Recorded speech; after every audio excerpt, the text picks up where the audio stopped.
Тәҗрибә ул һәр яклап та безнең укытучы. Бу гыйбарәне борынгы Рим дәүләт һәм сияси эшлеклесе гаскәр башлыгы Гай Юлий Цезарь әйткән. Исәнмесез, эфирда белем дөньясы. Бүген без балалар да, өлкәннәр дә уза торган сынаулар турында сөйләшербез.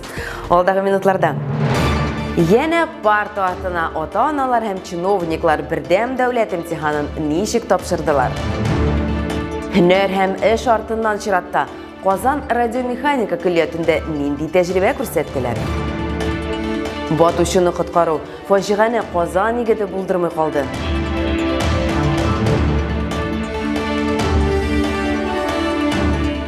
Ата-аналар тарафыннан бердәм дәүләт имтиханын тапшыру көне. Шулай дип исемләнгән акция бөтен Россия буенча башланып китте. Өлкән сыйныф укучыларының әти-әниләре, мәдәният эшлекләре, чиновниклар, тулай алганда чыгарылыш сыйныф укучыларына булачак сынаулар аша узарга һәр теләүче катнаша. Акциянең максаты имтиханнар килеп җитәр алдыннан 11нче сыйныф укучыларында дөрес кәеф булдыру һәм дә ата-аналар үзләре дә имтихан процедурасын белән танышып, аны узып, үз балаларына аңлата алсын өчен. Әмма иң мөһиме инде чыгарылыш сыйныф укучыларында һәм аларның якыннарында дәүләт имтиханына әзерлек барышында туган куркынычны бетерү. Психологик яктан дөрес кәеф ясау шунысы мөһим ди акцияне оештыручылар. Проектта катнашкан ата-аналарда һәм мәгариф министрында ул нинди булганын Нияз Рахман күрде. Балалар бердәм дәүләт имтиханына ничек керә, анда катнашучы әти-әниләргә, җитәкчеләргә, җырчыларга, спортчыларга да шундый ук таләпләр. Барысында алар үзләре аша үткәрергә тиеш оештыручылар. Паспортларын күрсәтәләр, аудиторияләрне карыйлар, кесә телефоннарын тапшыралар. Имтихан тапшыручылар арасында Татарстанның мәгариф һәм фән министры Илсур Хәдиуллин да бар.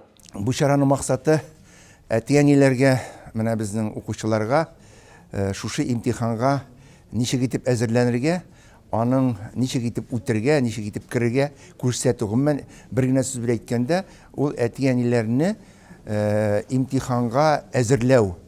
Балаларны бит инде куркытырга, аларны димәк, аларга башка төрле шартлар тудырырга кирәк түгел. Шуңа күрә балалар әзер булырга тиеш. Имтихан, гади имтихан, көн сайын имтихан бирә тормышта кеше. Шуңа күрә яхшы әйтик инде кәеф тудырырга. Менә шуңа күрә күрсеннәр, үзләре аша үткәрсеннәр. Ничек бала керә, паспортын күрсәтә, ручкасы бар, бернинди артык кесәдә әйберләр булырга тиеш түгел. Кирдең, яздың, рәхәтләнеп чыктың. Казанның татар телендә белем бирүче 27нче гимназиясендә имтихан тапшыруларны аерым аудиторияләргә бүлеп утырттылар. Барысы да чын имтихандагы кебек. Штаб, күзәтүчеләр, камера, махсус медицина үзәге. Бердәм дәүләт имтиханы җаваплы эш, монда кагыйдәләр бар кеше өчен бер тигез булырга тиешле комиссия вәкилләре.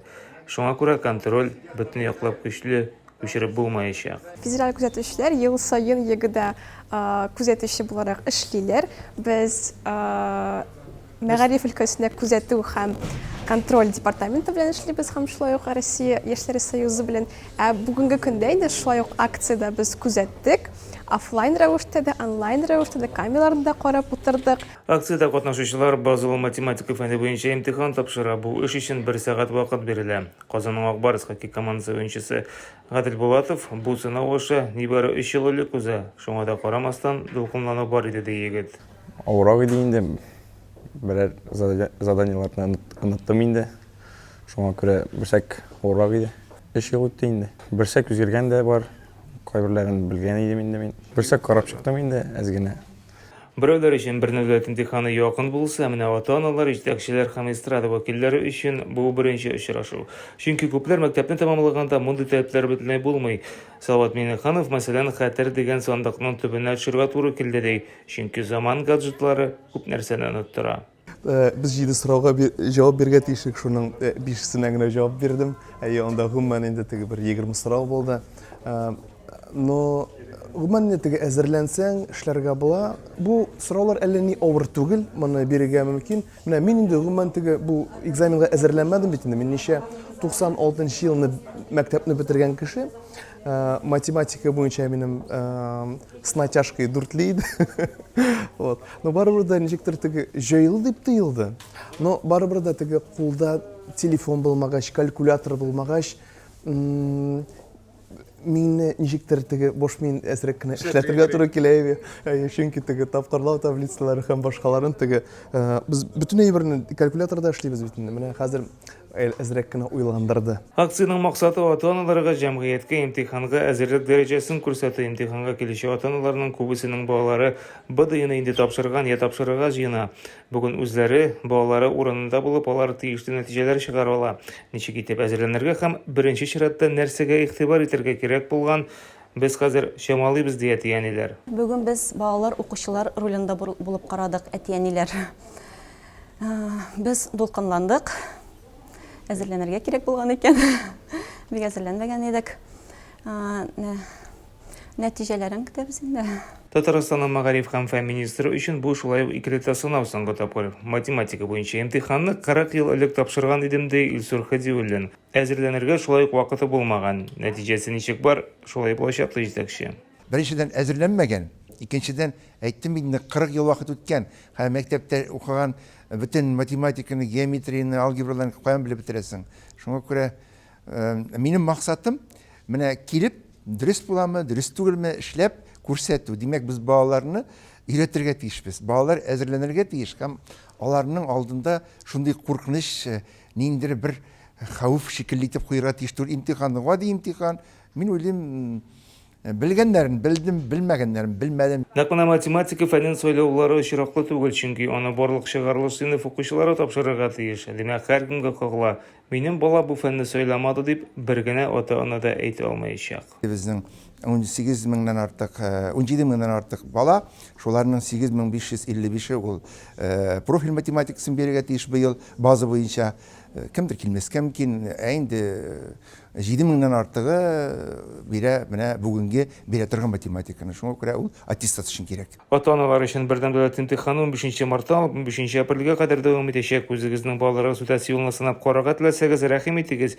Имтиханнан чыкканнар куркырлык нәрсә юк, бары тик бераз әзерләнергә генә һәм вакыт кирәк. Диләр, бу мөмкинлек чыгарылыш сыйныф укучыларында әле бар. Иң мөһиме аны заяга уздырмаска. Казан радиомеханика көллиятендә WorldSkills һәм HeadHunter катнашында ачык ишекләр көне узды. Абитуриентлар, чыгарылыш сыйныф укучылары һәм эш бирүче предприятиеләр өчен беренче акция. Шулай итеп, оештыручылар эш бирүчеләр белән мәгариф оешмалары арасында хезмәттәшлекне даими нигездә төзергә уйлый. Шул рәвешле көллият һәм техникумнарны тәмамлаучыларның һөнәри үсеш дәрәҗәсен күтәреп, икътисадның төп тармакларын кадрлар белән тәэмин итү. Чараны оештыручылар Татарстанның һөнәри компетенцияләрен үстерү үзәге һәм HeadHunter региональ вәкиллеге. Акциянең ничек узуы турында алдагы материалда. Алмаз Язинов Казанның радиомеханик көллиятенең 3нче курс студенты. Үзенең булачак һөнәрен бала чактан үзе сөйләү. Чөнки бу эш миңа якын дигез. Платалар белән эшләү, эретеп ябыштыру аның кулыннан килә. Һәм мондый эшче һөнәр ияләренә бүгенге көндә ихтыяҗ зур ди Алмаз. Үзем теләп ясый башладым әйберләр. Беренче устройстволарны үзем ясый башладым, платаларны. Аннары тимер эретеп детальләрне бай итәләрем. Монда бик әйбәт укыталар, әйбәт укытучылар. Мин монда инде 2нче ел WorldSkills'та бу компетенциядә миңа бик ошый. Безне монда монтажга өйрәтәләр, программированиягә, сборкага, ремонт и наладкага. Елдан ел эш тәкъдим итүче партнерлар безнең арта бара. Безнең студентлар Татарстанның предприятиеларында производственный практика үтәләр. Шул ук вакытта инде аларга игътибар итеп, укыган вакытта ук эшкә чакыручы предприятиелар бик күп. Шуларның арасында радиоэлектроника предприятиесе, завод Иликон, оптико-механический завод һәм башкалар. Радиомеханика көллиятендә ачык ишекләр көне. Бер сүз белән әйткәндә, үзләренә яшь белгечләр, эзләүчеләр булачак хезмәткәрләрен алдан ук сайлап куя ала. Чараны оештыручылар Татарстанның һөнәри компетенцияләрен үстерү үзәге һәм HeadHunter региональ вәкиллеге. Эшче һөнәр вәкилләре арасында узучы WorldSkills бәйгесенең яшьләр өчен әһмияте зур диләр очрашуда.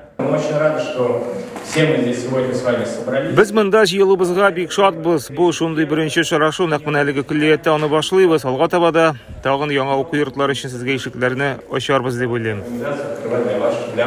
Максим Тарасов биредәге студентларны яхшы белә. Аларның компаниясе сәләтле егетләрне укыган вакытта ук күзәтеп тора икән. Кайберләре үзләренә практика үтәргә чакыралар, аннары хәтта эшкә чакыручылар да бар. Күллияттәге студентлар өчен булдырылган мондый эш урыннары хәтта югары уку йортларында да юк, ди Максим. Шуңа күрә аларның ничек укыганнарына шикләре юк эш тәкъдим итүчеләрнең. Моя история началась с конца 2015 года, когда я в первый раз пришел в стены этого учебного заведения.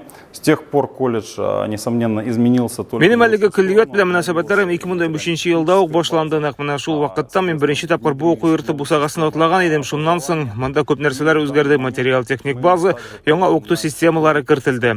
Без иң яхшы укучыларны эшкә чакырабыз. 2 студент инде бездә эшли, шулай ук алар бездә практикада үтә, тәҗрибә туплый. Ребят приглашать на свои практики производственные, на стажировки. Безнең максат үзебезнең укучыларыбызга студентлар алдында аларның һөнәрләренең бүтән мөмкинлекләрен ачу, уку дәвамында аларны кызыксындыру һәм һөнәрләре буенча киләчәктә инде эшкә урнаштыру. Һичшиксез без алар үзләренең өлкәләрендә белгечләр булырлар дип өметләнәбез һәм үз хезмәтләре белән безнең ил икътисадына үсешенә дә зур көч кертерләр дигән өметтә калабыз. Мин монда үземнең интереслар, үземнең выборым белән килдем укырга. В будущем инде мин шул специальность алып технология машиностроения алачакмын, токар профессиясын укырга бик тырышам, яхшы билгеләр алам. Техника белән эшләргә бик яратам мин. Менә токарный станокларда берәр нинди деталь эшләргә яратам. Эшкә урнашалар, эшлиләр. Күллият Казанның эре вузлары белән килешүчеләр нигезендә үзлексез һөнәри белем бирү концепциясын гамәлгә ашыру буенча эш алып бара. Бүген ул машина төзелеше кластерына керүче заманча динамик үсештәге урта һөнәри белем бирү дәүләт мәгариф оешмасы. Димәк, монда килүчеләр яхшы укытучылар кулына эләгә һәм киләчәктә эш белән тәэмин ителәчәкләренә шик юк. Казандаларга тагын бер сынау узарга туры килде. Аларның берсе Кабан күлендә боз астына төшкән кыз. Аны ничек коткардылар? Бу хакта Нияз Рахман үзенең традицион рубрикасында хәбәр итәр.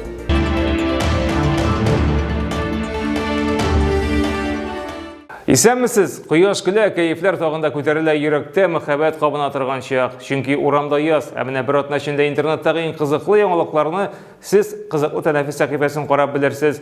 Алдагы минутларны бергәләп үткәрик.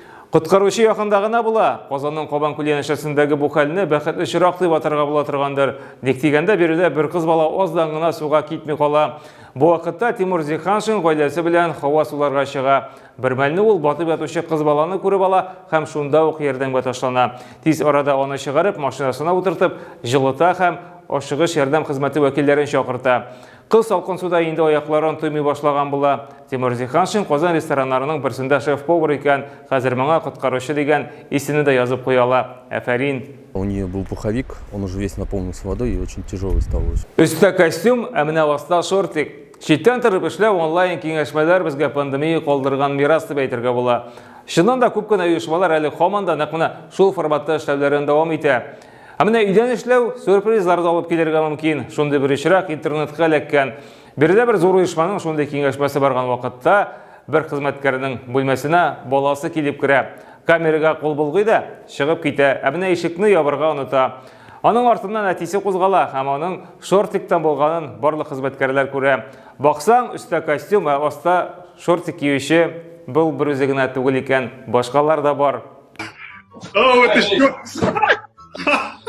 Бүгенге менә шулар иде. Киләсе очрашуларга кадәр сәламәт булыгыз.